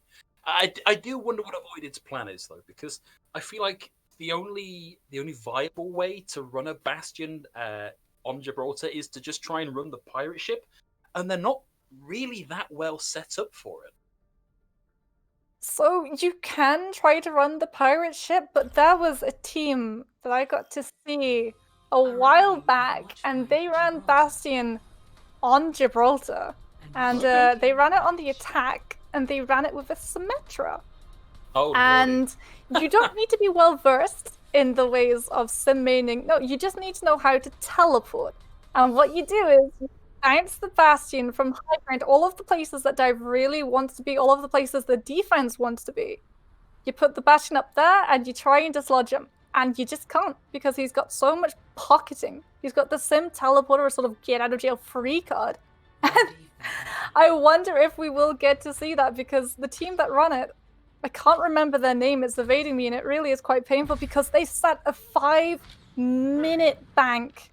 Wow. On an attack in a Gibraltar. I don't even want to talk about the defense just yet. I'm just amused by the fact that Yezen and Bastion Main are almost certainly running this the other way around, if they're running it at all. And if you're Nocturnal and you're on the defense, you know Bastion Main's going to be coming out on the Bastion, but you think Yezen's going to be coming out on that Pharah, right? So even if they do, well, there we go. Yezen's going to be coming out on the Pharah. Bastion Main's going to be going for a sim teleport, so you try and take the high ground away from the defense, especially because you've got Bane currently on the Roadhog going for a little bit of an early hook combo, and then you swap off if it finds value. Yeah, went for the early pick with the whole hook. It's a classic, but back to the old familiar Bastion Main on the Bastion. Vincent back on the Wrecking Ball. Double sniper coming out here from Nocturnal, so they're looking for that big pick potential. But Yezen doing a really great job here of using the geometry to their advantage, and finds the kill onto Nathan. Nox will be able to bring the res back in, and in the meantime, Yezen puts himself into the line of fire of Zemrit. Bastion Main, not entrenched on the cart, but just playing guard dog here. Knows there's somebody above him, doesn't want to aggress in just yet. And there's going to be the initiation. Vincent into the backline, almost takes Zemrit out of the fight, has to pop those adaptive shields and get out of trouble. In the meantime, Anhu on the high ground with the Mercy Pocket's going to find the double. And this is probably exactly where you want to hold if you're Nocturnal and you're running this composition. And it's going to be extremely hard as well to get Bastion Main back into that position with double sniper set up. He has to go in, but he has to go in after Mini-Me, and Orissa's, they're notorious, their head hitbox is so big, and who's already 80% off the way to the Dragon Strike, but you don't have anything to combo with. It's purely going to be zoning, and if you get a pick, you pat yourself on the back. Bastion Main able to set up briefly and force Nocturnal off the high ground for now. They've got to be careful though, because they are running the risk of walking right into the line of fire of the Dragon from Anhu. Anhu will get Yezen, but Yezen brought back into the fight. There's the sleep. The dive comes through and takes Vincent out of the fight, but Bastion Main now left on his own in the line of fire of both of the tanks from Nocturnal. Can't find the pick, and there's the self-destruct. He gets out of the turret form and manages just to get back in again out of trouble, retreating to the safety of Minime's awaiting shield. But you just use self-destruct. That could have been used to buy you time, or even dislodge Bastion Main when he has a team surrounding him with that Orisa shield. You managed to get the pick, sure, but you've still got to worry about someone's getting that res through. Bastion Main is having a rough time of it at the minute. There's a lot of mobility coming against him. You're going to see Vincent drop the minefield and stuff up Nocturnal into that point, but PG1's able to make it out of there. And Anhu is able to chase him down as well, so that minefield committed for not a huge amount of value, Moxie. Anhu's just holding, waiting on this high ground for Bastion Main or Yezen to show their head, and Nate is wanting them to go side him so he can pop that primal. But Avoided aren't going to fall for that trick. Bastion Main is 5% away from this tank. And if you're Nocturnal, you've got Defense Matrix, but that's only the thing you can hide behind. Well, Supercharger coincides nicely with the dive onto the high ground there from Vincent. But we'll see the kill come through onto Nox. And now it is configuration tank time from Bastion Main. Lobs in the shots, but struggling to find too much value here. In the meantime, however, Zemra is able to take Vincent out of the fight once again and avoided through all of their ults in that fight and got absolutely nothing for it. Yes, the payload is 2.5 meters away, but it is still heavily contested. There's Zemrit taken down. Dragon out from the high ground, out from Anhu. Does a little damage. You can hear it ticking away in the background, but it's not managed to find it just yet. And now with Bastion main set up in the back, he's able to rain down the pain and avoided take point A. Everyone was focused on what was going on around them, and that set the stage for Bastion main to just come in and clean house. And if you're avoided, you don't allow Nocturnal the chance to just set up this defense. Look at where Payne is currently. He's going to try and spawn camp someone. He's 92% to those hammer mines. He wants to just drop them in the middle of the team, but he has to be very careful. Zul is on the Ana and has been able to sleep him before. Might be able to do it again. Actually, a beautiful bit of pathing there. Gets the sleep off the table, but too much focus fire. Ooh, actually used the minefield there just to cover his escape. Yesen's able to find Lane Nathan, and Bastion main now set up full pirate ship on the payload. Nobody coming into contest. Nobody coming anywhere near. This has been a completely uncontested point B for Avoided. Nocturnal, they need to have a dive come through on this Bastion, but it needs to be a dive with DPS and tax as well. Because what's going to happen is the Winston, the D.Va, they're going to jump the Bastion, and they're only going to find the mech lost, the Winston back in spawn, and Anne, who is just going to be shooting through shields, trying to help them out, while Bastion main just gets pumped up full of healing by Hanpei. And coming into this next fight, we're going to have both the barrage and the configuration tank form ready to go. That is several thousand HP's worth of damage, but the Sonic Arrow finds out Bastion main. Somnus is still up, and we've got the equalizer, so the res might just come through, but with the sleep and the focus fire from Zemrit, Vayne Fan is going to go down. Here's the res, but it's coming through from Nox onto Anne, who brings them back into the fight. For now, this is a numbers advantage going over to Nocturnal. Avoided, not in the greatest of positions here. Yesen still holding onto the barrage for now. Tries to go toe-to-toe with Anna, who has another dragon. Throws it almost straight down the middle of the point over the payload, but it's rounding that final corner now. Bastion main with the configuration tank form ready to go, and Bane 1 fan away into the background with the power driver. He's doing a lot to disrupt this team. And now, even with the kills coming through from Nocturnal, they are only slowing this aggression. They are not stopping it. You'll see Nathan throw in the Primal Rage, try and buy some space for his team. Gets the rescue onto Zemrit as well, and now Bastion main is forced to retreat from the high ground, gets the sleep and gets killed. 2 minutes, 10 seconds left to go on the clock, and Avoided just have that final stretch to cover. But it's going to be so hard to reconnect Bastion main onto this payload because you're going to be so exposed. You've got to send some form of distraction in before you can try. Bame is so close on that high ground to those Hammond mines, and this is the decoy the team needs. Well, Vincent does get the minefield out, but also takes a huge amount of damage. It's going to be the barrage and the nano boost coming out from Yesen, but he can't do it in just yet because the Winston jumps into the face, drops the shield, and causes the death to come through from the barrage. Somnus is still up, may have the res, but might just be leaving it that little bit too long. It is Bastion main again in the back, just plying in consistent pressure. Doesn't need the kills. He's happy just to do body shot damage for now. But the high pick potential here from Anhu on the Hanzo is proving more than he can really cope with. We are seeing this time bank ground down to the minute marker here, and Avoided look to be stalling out on the final approach. PG1's just waiting on this highlight, hoping that they can send the D.Va bomb in. You're only having to worry about an Arista shield, right? So you just wait for Minimi to plonk it down, and then you know that your bomb should be able to pick someone up. It's going to be the Dragon up onto the high ground.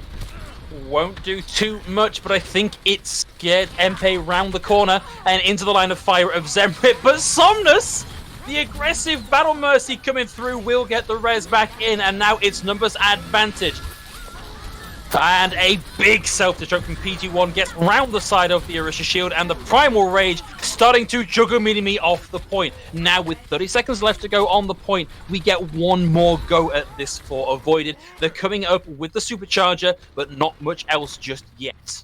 Bastion main will be hitting that configuration tank, and Bame is so achingly close to those Hammond mines. So you do have a point presence if you're able to get your foot through the door. The question is, can you get all of your members safely onto that payload? The Arista goes down, and Somnus might not be able to get the rest through. No, that was really bad timing for Minimi to go down here. And in such a position that's going to be very difficult for them to res him. We lose Bastion Bane as well. Zemrid up on the high ground has all the control in the world. Sees the damage coming in from the Pharah. But the overtime wiki is ticking down. I don't know if there's anybody there that can touch from Avoided. And that is it. Nocturnal. They pull the pin. And that is it. The Holt ground in on the payload at point C. And they held point C for what must have been 3 minutes, close to 4.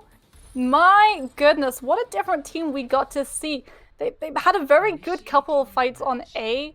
B slipped through their fingers extremely quickly. They just weren't able to deal with that Bastion setup. But C, as soon as they were able to dislodge Bastion main for the first time, it became such a slog for Avoided to set that play back into motion.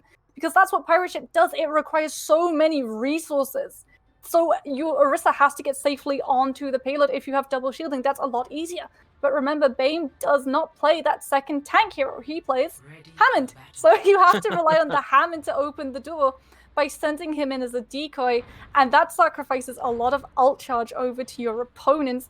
And Yezen on that Pharaoh needs to be getting those picks, needs to be pressuring Anhu and Zemrit, allowing Bastion to be unexposed to make sure that he doesn't get a Hanzo arrow through the head before he gets to set onto that payload. But Yezen was just so out in the open that was the Pharah being pressured down instead of pressuring the other DPS.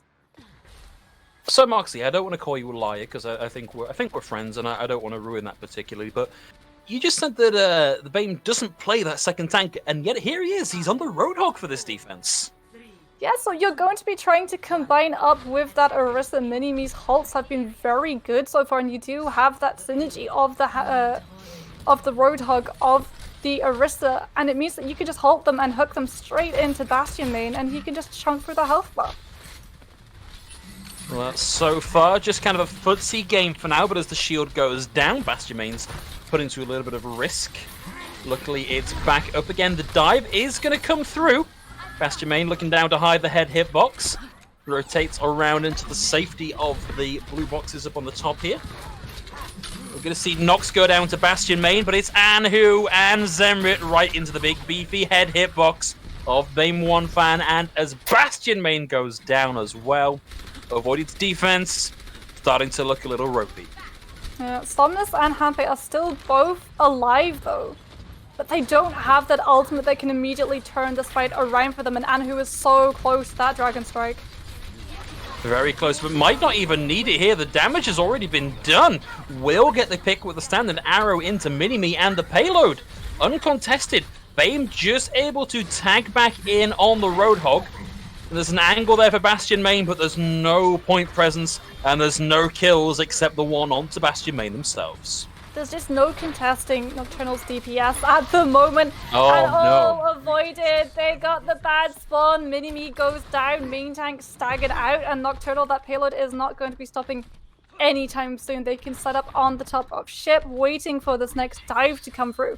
And they've got the dive worked out, because Bane not being on that Hammond means that that support lineup doesn't have to worry about saving utility for dealing with a pesky hamster. They can convert all of their attention onto their front line and keep them up and alive. I'm kind of amazed that we haven't seen the swap from Bane already. You see the self-destruct thrown in, threads the needle. We're going to come out completely threadless though, no kills on the back of that one. Ult starting to come online now for Avoided, but PG1 knocks Yezen out of the point. Bastion main desperate looking for value here, but has to play around the corner from a lot of the incoming damage. We'll see Yezen brought back in, but yet another Dragon Strike from Anhu will stuff up that attempt at a recontest. That's going to be a 1-for-1 trade. Yezen finding Zulz, but immediately brought back in. Bastion main set up on the point now. Has a lot of threat potential, particularly with the supercharger in from Minimi, and they have managed to finally put a bit of a halt here. Well, Avoided do swap one thing, and it's not the Roadhog fill. Yezen is off the Pharah and onto the Echo. So you're going to be trying to build up a duplication, most likely onto PG, because you'll get that Diva Bomb within seconds. And Nathan being on that Winston means you only have to worry about burning up a bubble. But first, you've got to buy Yezen the space to actually get value with this Echo to do damage. And that means you need to get Anhu and Zemrit out of the way, because if the Echo flies up as she is, she's just going to be taken out. That is a big pick. Zul's down early. And who with the pack up onto the high ground. Can't find anything with that just yet, but is charging up these Dragon Strikes so incredibly quickly that he's going to have one ready to go inside the next few seconds. Zul's brought back into the fight and extracts Vengeance. Bame down, and who sends the Dragon right across Bastion Main, throws in the Storm Arrows, and does enough damage to scatter what is left of Avoided off the point. This is likely to be where we see Nocturnal take point B and start to roll the payload into C. Yassen's being very close to that duplication though, and point C, we saw, is where that payload can just grind to a stop, especially if you've got really powerful ultimate. Oh, hello. Game trying to go for a little bit of an early kill. Unfortunately, Yeah, that's unfortunate. Aggression. Yeah, and Bastion Main down to 3 HP will get the 1-for-1 trade. Here's Yezen, now rapidly closing in on having that duplicate ready to go, but he does not have the numbers he needs, and he's going to find himself caught out in no man's land. There are a slew of ultimates available for Avoided, but they don't have much control of the payload. Oh, Avoided. They've lost the fight in the hopes of winning the war. They kept a hold of a lot of ultimates in this fight, Phil. So this next one, it's going to be a lot of pressing Q. Oh. You just have to have the space to allow you to do so, and Nocturnal are already all over the board. Nathan tries to go for an early pick, but you do get chased out, and now you've had to force the Winston away. You've lost the high ground. Here's where we're going to start things out. Yezen picking up the duplicate onto the Winston.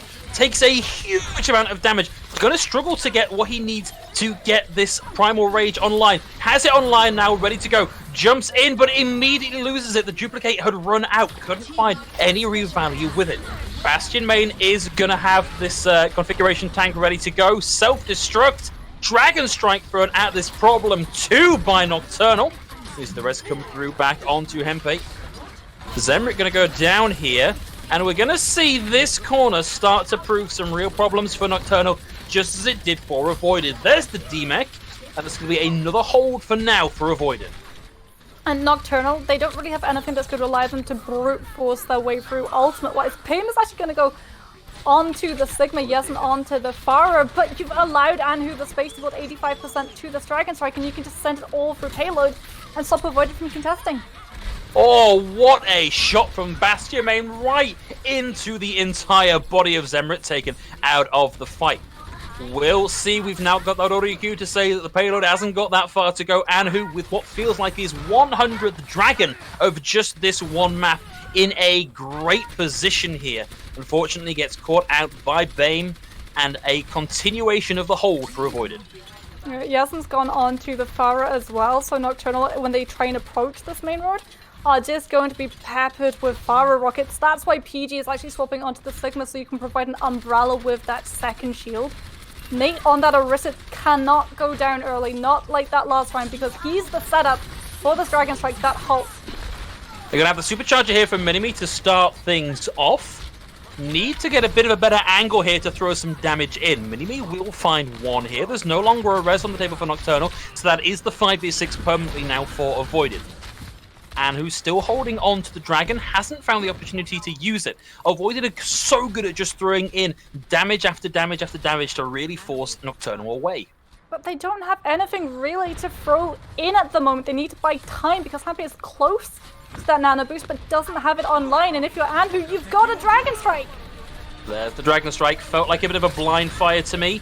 Does a little bit of damage, but as the Wrecking Ball comes in onto the back line, the ability for Anhu to land his shot suddenly gets that little bit trickier. Here's Yezen with the barrage, just about ready to go, receives the nano boost, throws in the barrage, gets Nathan, is only able to get one before he's focused out of the sky, and Bastion Main has to retreat, gonna get rocked. And it is looking incredibly rough now for Avoided. This looks like it's going to be going to yet another map in this series. Bame not able to continue that spin cycle, and it's desperation stations as Yezen comes back in on the Tracer before getting immediately focused back out of that, and Nocturnal get their first win on the board. Everything changes as soon as we get to see the Sigma come into play, because suddenly the Bastion's got to burn through 2 shields. Suddenly the Farah can't just spam damage, but PG1 doesn't matter about their Sigma play apparently. It's going to be the D.Va that picks up play of the game. Sends in the D.Va bomb. Oh, you know that you're guaranteed to get at least someone if you do your timings right, especially if you're bombing into an Orisa, because that shield is static. It's not like a Reinhardt, it's not like a Sigma. It can't move, it's just got a cooldown. Yeah, it's one of the reasons why we see so much value given out from that double shield composition that seems to be doing the rounds so much at the minute, is that it gives you just that extra ability to say, no, I'm not going to worry about this angle, I'm not going to worry about this angle, you can come and attack me from this way, or you can attack me not at all. And it's honestly a great read from Nocturnal to bring that out right at the last second, and it's what allowed them to brute force their way through that hold. And now that you've seen the value you can get with double shielding, maybe you run the Sigma again, because Sigma can do an awful lot when it comes to dealing with, well, a lot of what Avoided fields. The Pharah, gone. All of the shield just catches all of the rockets. The Hammond, gone. Accretion, straight into the mech. It's really easy as well when you know that a Hammond's coming in or when he's going up in the Alpha pile drive for Anna's to sleep and for Sigmas to connect the rock with that mech, and you build up so much ult charge. And we haven't even got to talk about Sigma Flux, what Sigma Flux can do to a team that's not constantly running a Batiste, that's not constantly running a Zenyatta. You know it's going to find value, you know it's going to guarantee you picks, because they've got nothing to deal with it outside of a nano boost and a Valk. It's one of the really weird things about this composition that Avoided are, sort of mandated to run here, is that they don't have a defensive ultimate. They don't have really any defensive abilities at all, and that is so unusual. It goes against so much of the way that Overwatch is played at this kind of level. And if Nocturnal have found ways to exploit that, then that is exactly what is going to pick apart Avoided. Well, Avoided do, though, have map choice, which means, surprise, surprise, they're taking us to Temple of Anubis, and even more surprise, surprise, Aquamarine's coming in, because Junkrat, while he was laughed at a little bit when Overwatch League Season 1 was in full swing, everybody acknowledged the amount of success you can find running the Rat on defense on Anubis because of the sheer amount of spam damage that you put in down those very small corridors. Worth noting as well as Aquamarine coming back in, we've got Nolan coming in too. The first time we've seen Nolan today. Yeah, and I think it's Nolan that actually specifies in the Moira play. So this is Avoided trying to tinker around with the problem that they had, right? You have something where you don't really have that defensive capability to fall back on when it comes to support ultimate. You'll have a Coalescence to buoy your tanks back into shape. Yeah, it's a great option, and it's so incredibly quickly charging, and you've got to assume that, a player like Nolan, who this is kind of all that they play, knows just how to get the most out of Moira so that you've got that Coalescence ready to go pretty much every time you need it. So, Nocturnal, every time they think they've got a handle on what Avoided are running, Avoided seem to want to make a couple of swaps out to really swap things up and make them have to think again. Whether or not it's going to be enough for them, as we see Nocturnal really starting to find their groove here, well, that remains to be seen. I mean, it's a risk. It's a real gamble running Moira on Anubis because, well, she does have a very fast building ultimate, but a lot of her kit centered around about that group healing and bouncing orbs through walls. You don't really get on Anubis if you're defending. It's very open space. It's the attackers who get the luxury of side rooming, can send Moira orbs through and build up Coalescence in the blink of an eye. You instead have to rely on your primary fires and your secondaries, and not only that, we've seen that Nocturnal are not afraid to put a Sombra into play. And Moiras and Sombras are an enemy as old as Genjis and Zenyatas. The amount of satisfaction a Sombra player feels when hacking a Moira out of Coalescence is akin to sleep tarting and nanoblading Genji. Ready for battle. Do you know, I'm kind of a little bit surprised that we've got the Moira player coming in now that I think about what the defensive setup here, because Junkrat is very, very powerful on defense here, and having the benefit of a Mercy instead that can damage boost that and make that even more potent feels like a thing that we should be seeing from Avoided rather than the Moira. But hey, what do I know? I'm not playing for Avoided. I'm not privy to their comms and strats. Clearly, they think they can make this work. Well, Hampi going into this Batiste, if you stick with it, remember they are under the attack, will mean that they have that immortality field to call in on when Nocturnal try to put in that clear the board ultimate like a Junkrat tire, like a Sigma Flux. So Avoided, well, they said that they were one tricks. They're having to two trick right now in order to deal with Nocturnal, and they're having that flexibility that Nocturnal themselves might not have been expecting.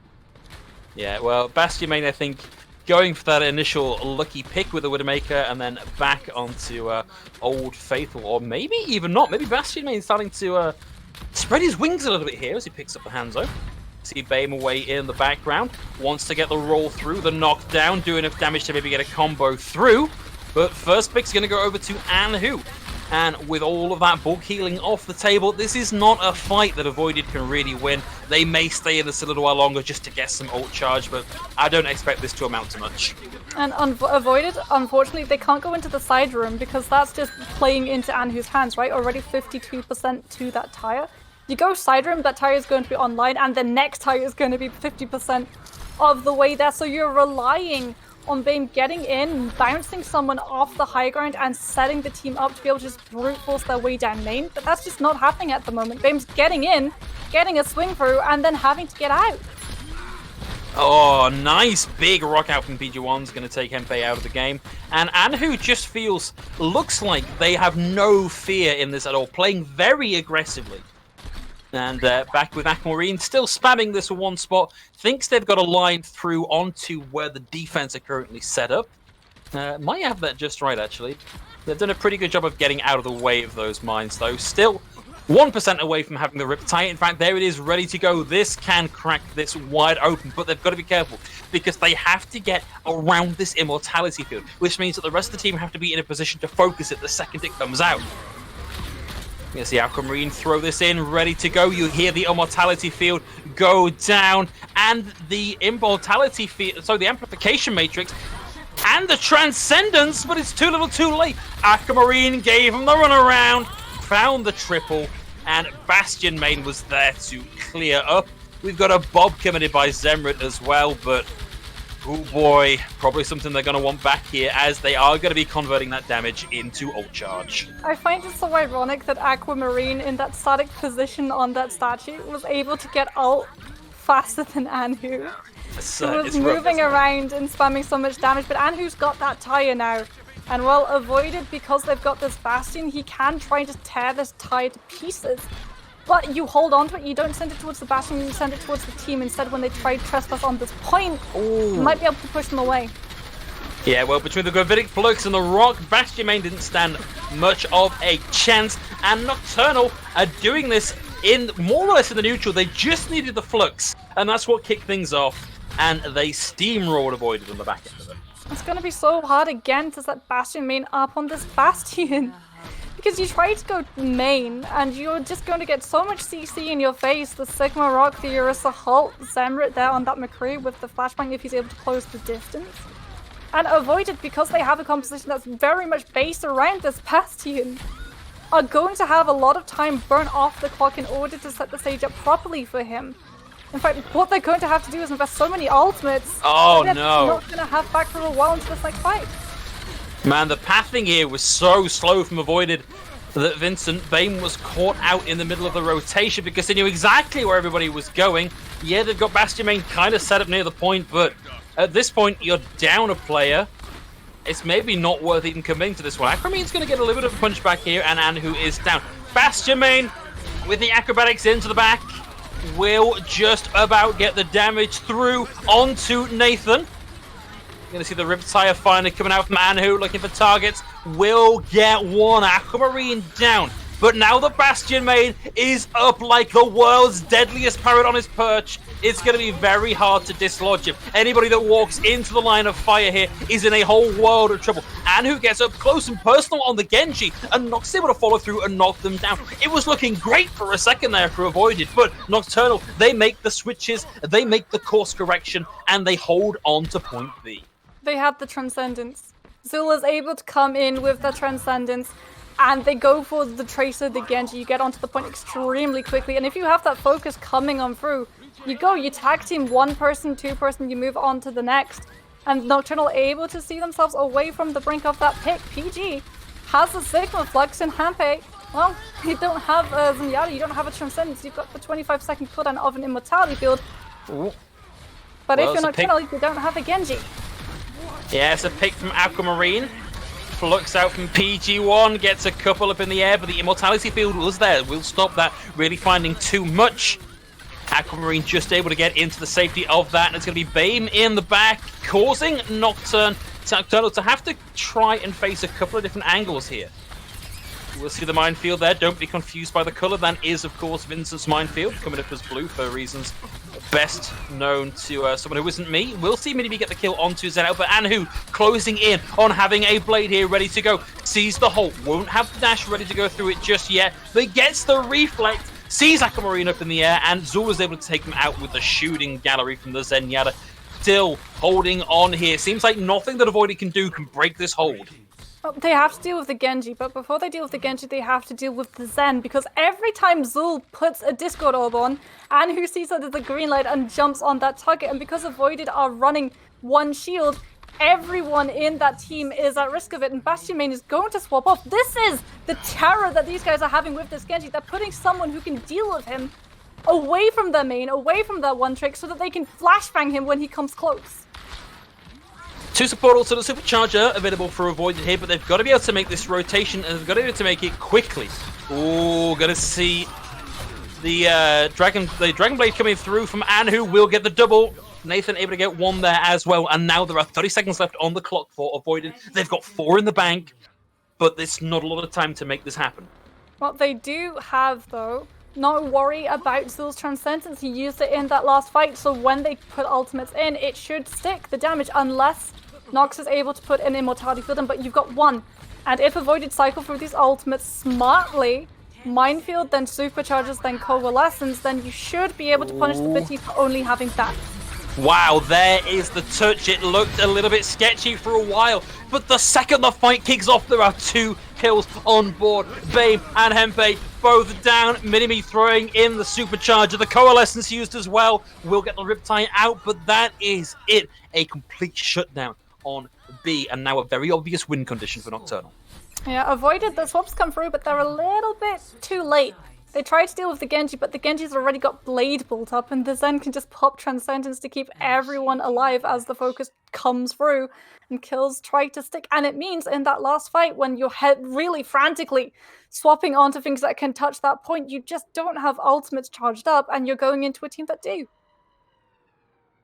So this is starting to look an awful lot like the wind has fallen out of Avoided sails. They had a very slow grind through on point A, and a similar grind through on point B that resulted in not a huge amount. And Nocturnal, particularly with Anhu on the Genji, are looking very, very clean on the defense. As the composition they have looks to transition into an offensive composition, I'm expecting even better results for them. I mean, I'm expecting better results for Avoided, though, because the composition that they run, this Bastion, this Junkrat, the Orisa, it's very much geared towards defending. You take a space, you claim it as your own, you set up a sort of miniature bunker, and you have Bame just go in, so every time Nocturnal try to hide away from the Bastion, you knock them straight into line of sight. The problem is, if Nocturnal go with Dive, that line of sight is going to be straight on your face. Well, here's the defensive setup. Bastion main back on, unsurprisingly, his main Bastion ready to go. Let's see early forward positioning available for Bane. Won't find too much on the run through, but it has the potential to cause a lot of trouble on the high ground. Needs to be careful he doesn't overstay his welcome.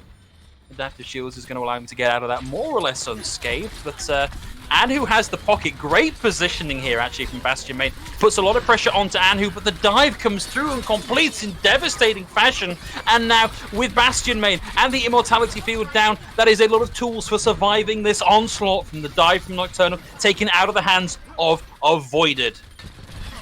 Will still hold on for now, but as the second kill comes through, that's going to be Bane taken out of it, and this defense has just collapsed. Oh, when Nocturnal's attack is going to be so strong on B as well, Phil, because they did all that without the blade.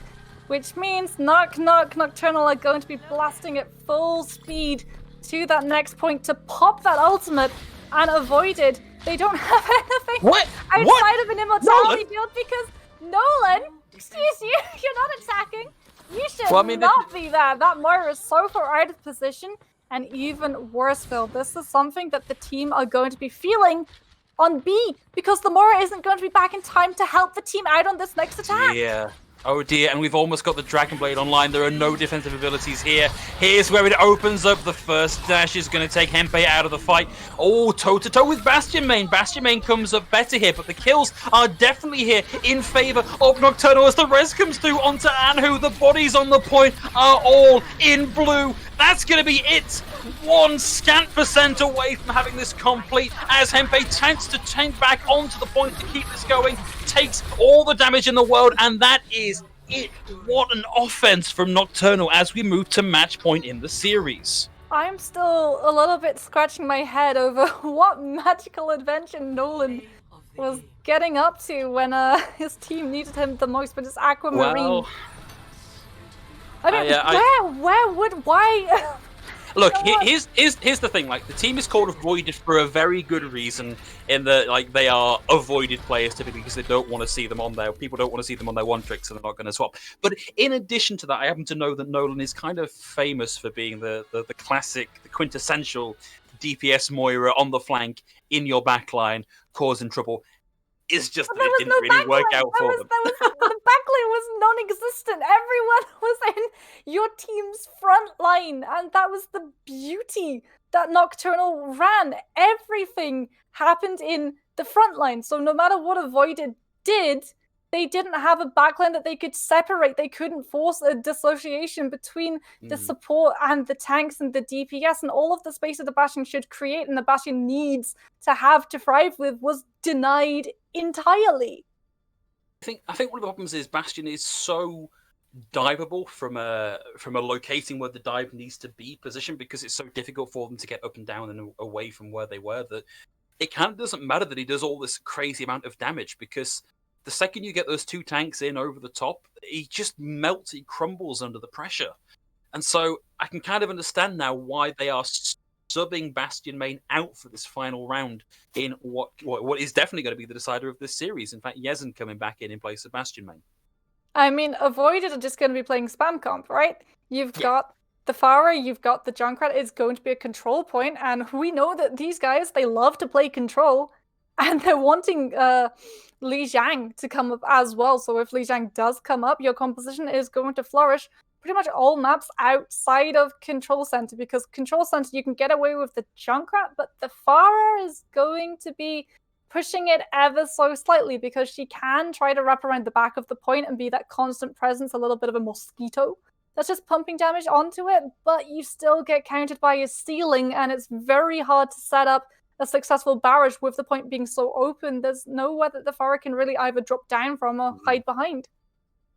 Looks like we've got our map locked in the Moxie. We're going to be going over to Li Jiang. Makes sense. Our final control map for the evening. Probably one of the best control map sets in the game. No decision needs to be made as to who's on offense or defense here. And, well, potentially only 2 little mini-map sets left to decide who's going to come out on top, Nocturnal or Avoided. Certainly looks like Nocturnal have done a great job of adapting over the course of the series. Yes, but they fell afoul of Control before. They were able to deal with the Pharah for the first map, but as soon as it became a question of dealing with both the Junkrat and the Pharah, this was when things started looking a little bit dire for the team, and having Gardens come up first is the absolute worst thing to happen for these guys, because the Pharah and the Junkrat are going to have space. You've got all of these places that you can spam damage into, and you can't go across bridge, right? Because the Pharah is going to be there to knock you off, the Junkrat's going to be looking to knock you off, and you can't go side room because you're just going to get spam damaged. You've got to assume that the guys on Nocturnal have been playing long enough to know that they can't afford to cross the bridge here. It looks like we might be getting a sim comp here, and this might actually be the full one. I think this is actually a great point to be playing the Symmetra on, particularly if you can get the TP through the window and avoid crossing bridge. I think that's a great pick. I mean, it's risky though, because we've all seen a video where there was a sim strat and they did exactly that, and there was a Lucio who'd managed to get the perfect rollout and who pooped them as they all came out of the sim teleporter into the drink. Somnus, though, I feel is just going to be on that Lucio to get the initial speed boost to give the team a little bit of a legs up, but Nocturnal will have had that Symmetra teleporter to give them a much bigger boost. Yeah. Well, it looks like Sim is actually going to be coming back in on the Tracer. Takes a big whack, and unfortunately, looks like Bame has missed his jerk on that one. no longer in this fight. It's an immediate 5v6 for Avoided. Unless they can get an equalizer kill incredibly quickly, they are at a massive disadvantage in this one. And you can tell by the way they're playing, they're not pushing into the point. They know that they can't without that additional high HP target. And you can see the BAME is now back in the fight and rapidly building up ult charge. Aquamarine gets a second. Yesen able to just uncontested spam through this window without taking a huge amount of damage. No point unlock just yet, but it's looking like it's going the way of Avoided. And Avoided going to be coming out of this with a huge amount of ult charge. And Nocturnal need to change something up. They need to put something on the board, some form of hit scan, which puts Yesen in check, because you may be 70% to a pulse bomb and 77% to a blade, but those ultimates don't matter if you don't have a team to fall back onto after everyone's been wiped out by a Pharah who doesn't even need Barrage to find kills. No, because they got so much just space control in general here. And doing a great job here of pressuring out Anu. I did think for a second we were going to see Anu disappear into the drink, but the chase is on that final rocket, connecting mightily, and Anu taken down. We'll see a 2-for-1 trade coming through, and that's real unfortunate. But Zootse just able to get out of that trap and fade into safety. Barrage only finds one, but with a minefield there as well, it is explosions for days on the point, and Avoided have managed the lockout here once again. Minimi is going to fall, and Anu actually comes back in and gets one with a dash, gets the reset, has the blade ready to go, but lands right in the line of fire of the primary fire from the Junkrat, throws in the Riptide, gets another. Mini-Me coming back to the fight. There are currently no tanks available for Avoided, and there is an angry Winston with a primal rage on the point. Nathan able to do a lot to dislodge people from the point, but Avoided are doing a great job here continuously tagging into the point, getting kills, stopping there being enough Nocturnal on the point to allow them to recontest in a meaningful way. Just the speed and the aggression here from Avoided has been fantastic. And Nocturnal, they spent so long in that fight that Avoided are already inching closer and closer, 83% to this final territory. Nocturnal, they're going to have to start things off. They've got the Sign Barrier, the Blade, and the Pulse Bomb, but they need to start getting these kills. Ooh, well, there we go. Speaking of kills, there's two, and a Dragon Blade on the board as well. And who able to get the double on this one. They are going to get the flip here, but it's taken them up to almost 99%. But what a slashy kill at the end. Oh, and who? This is the Genji that Avoided need, right? He has just been so good on this. Like, we talked about how you need hit scan and how you want to deal with Yasn, but Anu just cut through the entire team with Blade. And that's what Nocturnal needs, but unfortunately Anu is not going to have Blade up in time for this next fight, and Avoided have a whole host of ultimates. They do, that's the first one off the charts. We're going to see the Riptide coming through as well, up onto the high ground. Where's this even going? Oh, it tracks down Anu! Anu, they know he's such an important part of this offense and the defense from Nocturnal. They take him out of it as a priority. Coalescence gets used by Zulix as well. We will see the res come through back onto Hempe to keep them in. But Yesen is able to do all the work in the world to secure the flip here. It is just going to be the lonely Tracer of Zemrit trying to keep this going that little bit longer. And now a scant few percent and a scant few bodies from Nocturnal are all that separates Avoided from a win on Gardens. And if they can take this, they are only one map away from securing the win in an incredibly hotly fought series. Coming back in from PG1, has the self-destruct. Yesen has to get out of the window, but comes in around behind and finds PG1 in the middle of the remake. Holds on to the barrage for now. May not even need it. There's the Winston on the point. Barrage not required. Self-destruct. The Riptide comes out from Aquamarine as well. Zulz goes down. And this surely has to be the last hurrah of the defense from Nocturnal. There's the barrage into the Dragon Blade of Anu. The minefield just to really round things out, and that is it. 1-0. One map separates Avoided and victory. Oh, and Avoided, they know how best to deal with Nocturnal. They're prioritizing getting the DPS out of the way, because when you're running a Tracer and a Genji, you've got to have both alive at the same time to convert that DPS lineup into getting kills. So if you take one off the table, the other one's just a little pipsqueak that you can just flick away. And they can do absolutely nothing when you're going up against the health bar of an Orisa and a Hammond. And even then, if you manage to get one person down, there's a Mercy who can just fly on through. And Anu and Zemrit were always focused on everything that just wasn't the Mercy. Some's got free reign once again. I like this adaptation from Zermith. Oh, do you know, I'm fine. That's my own fault. It's late and I'm getting debated. We'll actually see the Talking about Widow You coming mentioned out, the though. composition before they left the spawn ship, that is. Yeah. Rookie mistake. Back I go to BBG. Well, Zemrit's sticking with the Widowmaker though, so Yazan will be kept in check by a hit scan this time around.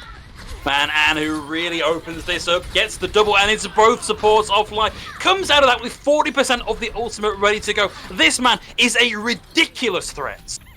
It's not just the fact that the Genji's a threat, it's that Avoided have to first focus on Zemrit on this Widowmaker, right?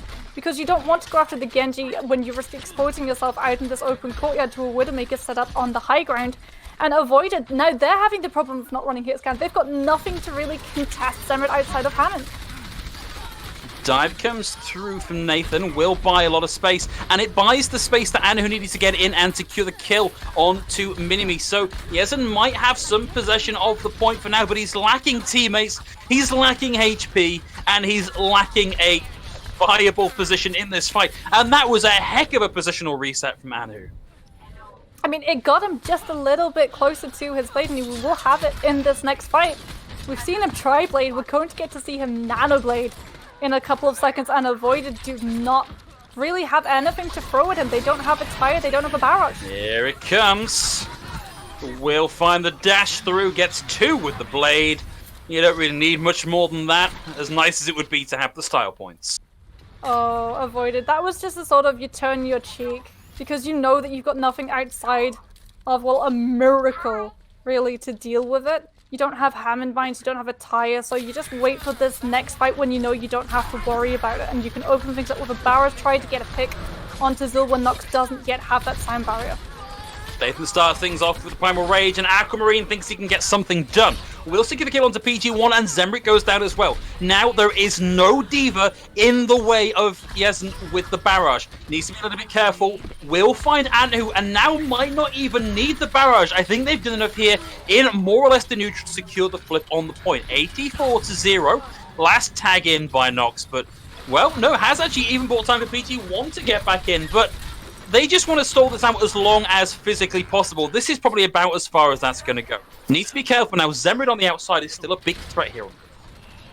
Tries to get the pick, but a lovely shield from Minimi keeps Hanpei up and alive, and that's crucial because Tomorrow's got Coalescence. That's something that Avoided need to have in the pocket for when Nocturnal come calling, because PG is so close to that Diva bomb. Oh! Really aggressive. That was a heck of a sleep.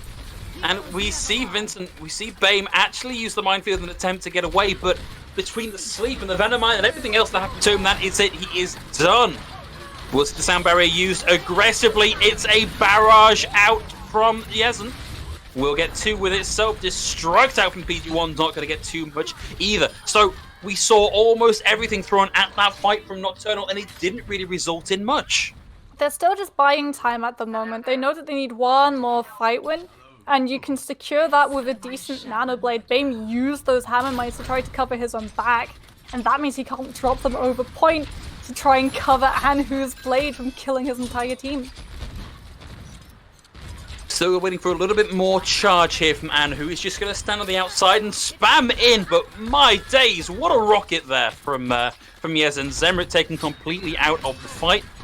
There's still plenty of room here for Nocturnal to work with. They can afford to wait for Anhu to get this final few percentage on his blade, but that's a massively unfortunate decision for Zulek to pop his head there, gets taken out. This is going to be last fight territory by the time that Dragon Blade combo is in a position to run. And now Avoided, they're so close to how to deal with it. Aquamarine's going to have a tire online as soon as the Genji tries to pop his blade out. You just send a tire in his way and he can't do anything.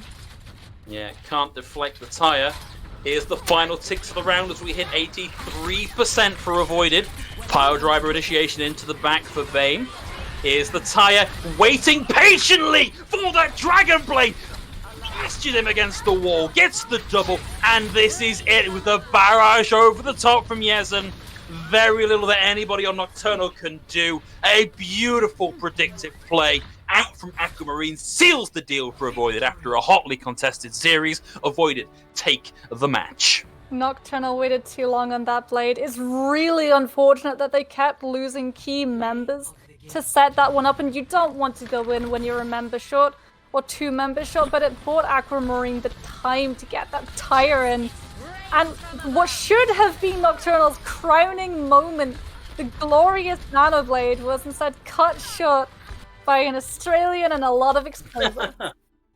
I feel like it maybe goes back even a little bit further because they almost had that Nanoblade Dragon Strike, Nano Boost Dragon Blade combo online and ready to go in the previous fight, but because the Ana popped their head out into the line of fire of Yesen, they were taken out of the fight, and there was another 20 seconds before they could really pull that off.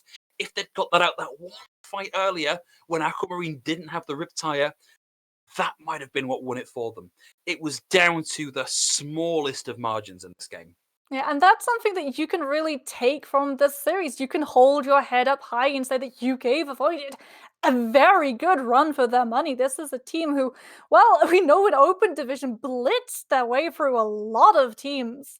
And you can either deal with them or you don't. That's what happens when you run against Avoided. This is probably one of the closest matches I've seen these guys face for a very long time. Yeah, testament to both teams and the quality of Overwatch that we've had here today, that it went the distance. In fact, 2 games that kind of went the distance for us today. And on the subject of 2 games, that is my and Moxie's 2 games over and done with for the Prospect Cup here today. But don't worry, there is plenty more coming your way, a couple more matches coming up just after this. Really hope you're going to keep tuned for those guys, and hopefully we'll see you later on in the Prospect Cup. But from myself and from Moxie, that's going to be good night and take care.